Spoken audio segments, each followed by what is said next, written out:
ठीक है, आप जाइए बैठिए। नमस्कार दोस्तों, मैं गजेंद्र सर, अपेक्स बायोलॉजी सराय वैशाली। आज हम आप लोगों के बीच क्लास 12th का सेकेंड चैप्टर का टॉपिक है बहुभ्रूणता। बहुभ्रूणता होता क्या है? पॉलीएम्ब्रॉयनी, जिसको हम लोग कहते हैं पॉलीएम्ब्रॉयनी। ये बहुभ्रूणता क्या होता है? बहुभ्रूणता जिसमें बहु मतलब बहुत सारे, है ना, मतलब बहुत सारे। जैसे देखिए कहा जाता है कि यहाँ पे बहु प्लस भ्रूणता, बहु प्लस भ्रूणता, तो देखा जाता है कि बहुत सारे मतलब इसमें अधिक, इसका मतलब होता है अधिक क्या? भ्रूण। तब भ्रूण मतलब कि जिसको हम लोग एम्ब्रॉय कहते हैं, हम ना एम्ब्रॉय, तो जिसमें अधिक एम्ब्रॉय हो, कहा जाता है कि जिसमें भ्रूणों की संख्या बहुत ज़्यादा होगी। कहने का मतलब है कि जब एक बीज के अंदर अधिक सारे भ्रूण होंगे, उसको क्या कहेंगे? बहुभ्रूणता कहेंगे। उसको क्या कहेंगे? बहुभ्रूणता कहेंगे। तो इसका परिभाषा हो जाएगा कि जब एक बीज के अंदर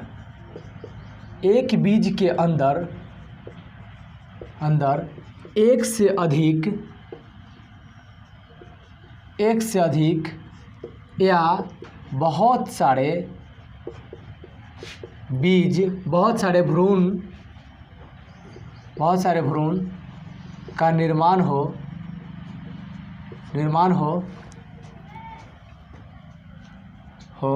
तो उसे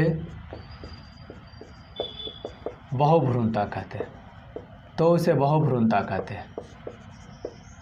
उसे बहुभ्रूणता कहते हैं। देखिए दोस्तों, सबसे पहले देखा जाता है कि बहुभ्रूणता को सबसे पहले किसने देखा था? तो सबसे पहले बहुभ्रूणता को 1719 ईस्वी में, सबसे पहले बहुभ्रूणता को देखा जाता है कि बहुभ्रूणता को सबसे पहले 1719 ईस्वी में लुवियनहुक ने देखा था, है ना। सबसे पहले सर्वप्रथम बहुभ्रूणता का खोज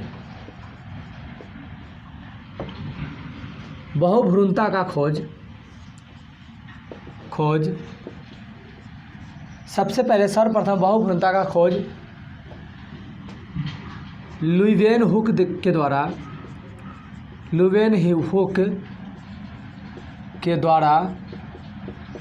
1719 ईस्वी में किया गया था।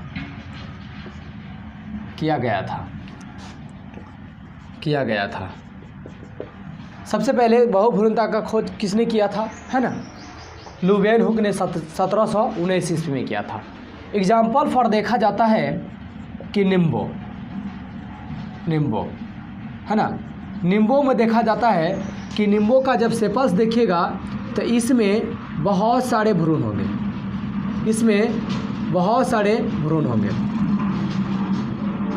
मतलब कि एक से अधिक होगा, बहुत सारे इसमें भ्रूण होंगे। मतलब जिसमें भ्रूण की संख्या एक से ज़्यादा होगा उसको क्या कहते हैं? बहुभ्रूणता कहते हैं। उसको क्या कहते हैं? बहुभ्रूणता। अब देखा जाता है कि बहुभ्रूणता जो है कि कौन से फल में ज़्यादातर होते हैं और किस बीज में। कहा जाता है कि बहुभ्रूणता जो गाय मोनोस्पर्म्स होता है, जो कहा जाता है कि अनावृत बीजी होता है, उसमें अधिक पाया जाता है। देखा जाता है कि बहुभ्रूणता जो होता है, बहुभ्रूणता अनावृत बीजी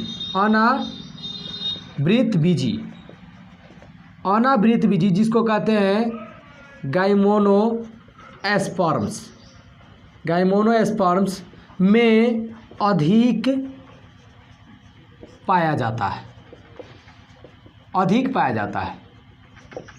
दोस्तों यहाँ पे देखा जाता है कि बहुभ्रूणता अनावृत बीजी मतलब कि गायमोनोस्पर्म में सबसे ज़्यादा में पाया जाता है। लेकिन इसमें एक और कंडीशन है कि कम वाला भी पाया जाता है।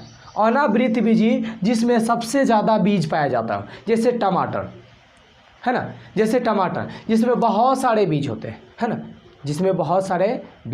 तो टमाटर हो गए, मतलब कि उसकी अनगिनत हो गए। अमरूद, पपीता ले लेते हैं, है ना, खरबूज ले लेते हैं। इस समय ज़्यादातर देखा जाता है कि वाटरमेलन जितने भी है सब होता है अनावृतबीजी, जिसमें बहुत सारे भ्रूण पाए जाते हैं, है ना। लेकिन बट कंडीशन एक और है कि आवृतबीजी में जो होता है, आवृतबीजी में जिसको एंजियोस्पर्म्स कहते हैं ना, आवृतबीजी मतलब कि बहुभ्रूणता देखा जाता है कि किसमें कम होता है, तो बहुभ्रूणता आवृतबीजी, आवृतबीजी जिसको एंजियोस्पर्म कहा जाता है, एंजियोस्पर्म्स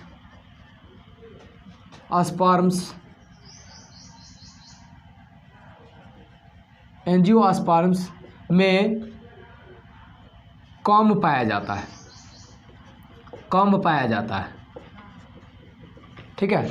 अब देखिए बहुभ्रूणता आवृतबीजी में मतलब एंजियोस्पर्म में कम पाया जाता है। जैसे कम पाए जाने का मतलब जैसे देखिए, जैसे आपको कहने का मतलब है कि एंजियोस्पर्म में सबसे देखा जाता है कि सेब, तो सेब में ज़्यादातर भ्रूण का विकास नहीं होता है ना, सेब में नहीं पाया जाता है ज़्यादा, है ना, बहुत कम होता है। जैसे आम हो गया, ये सब में ज़्यादातर, जामुन हो गया, लीची हो गया, ये सब में एक ही भ्रूण होता है, ठीक है। तो देखा जाता है कि इसमें जो बीज होते हैं वो एक ही तरह के होते हैं। बहुभ्रूणता आवृतबीजी में बहुत कम मात्रा में पाया जाता है। दोस्तों आप बताते हैं कि बहुभ्रूणता जो होता है वह कितने तरह के होते हैं, वो कितने प्रकार के होते हैं। तो दोस्तों बहुभ्रूणता 2 प्रकार के होते हैं, बहुभ्रूणता होते हैं 2 प्रकार के, है ना।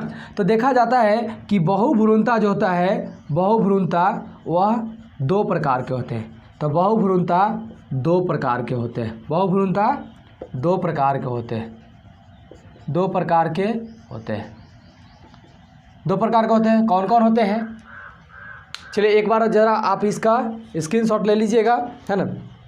उसके बाद देखते हैं कि इसमें और क्या क्या होते हैं, है ना। तो नहीं, इसमें देखिएगा कि बहुभ्रूणता कितने तरह से होते हैं, हम अभी बताते हैं आपको, है ना, कि बहुभ्रूणता कितने प्रकार के होते हैं। तो देखा जाता है कि इसमें बहुभ्रूणता 2 प्रकार के होते हैं। कौन कौन से देखते हैं।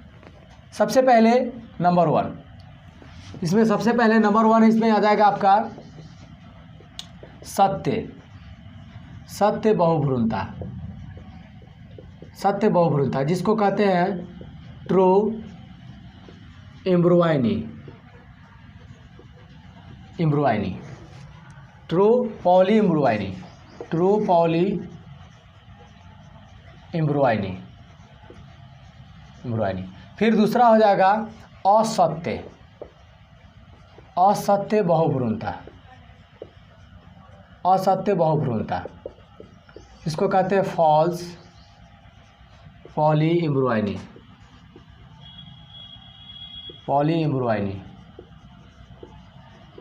असत्य, सत्य बहुभ्रूणता, असत्य बहुभ्रूणता। अब यहाँ पे देखा जाता है कि सत्य बहुभ्रूणता क्या होता है और असत्य बहुभ्रूणता क्या होता है। तो देखिए हम बताते हैं कि सत्य में क्या होता है, सत्य में क्या होता है, सत्य बहुभ्रूणता, सत्य बहुभ्रूणता में क्या होता है देखते हैं। इसको कहते हैं true polyembryony. True poly एम्ब्रोयनी में क्या होता है, देखिए सबसे पहले देखा जाता है कि ट्रू पॉली एम्ब्रोयनी में होता क्या है। कहा जाता है कि भ्रूण कोश में एक से अधिक भ्रूण उत्पन्न हो, मतलब कि जब भ्रूण कोश में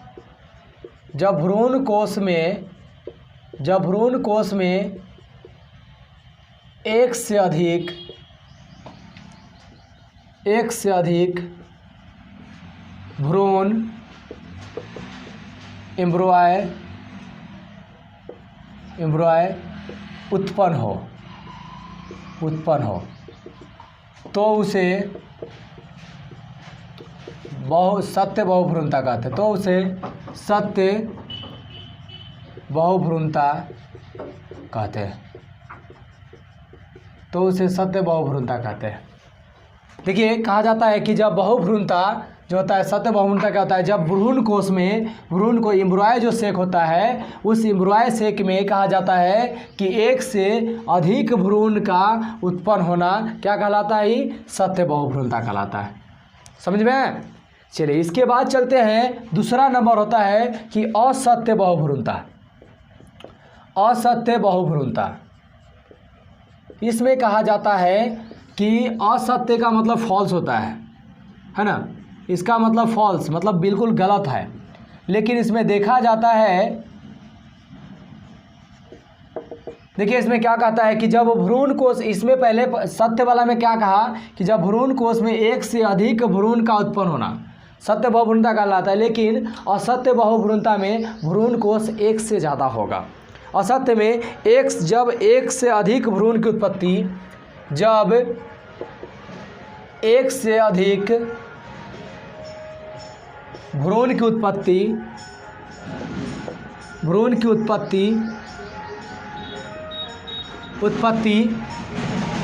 जब एक से अधिक भ्रूण की उत्पत्ति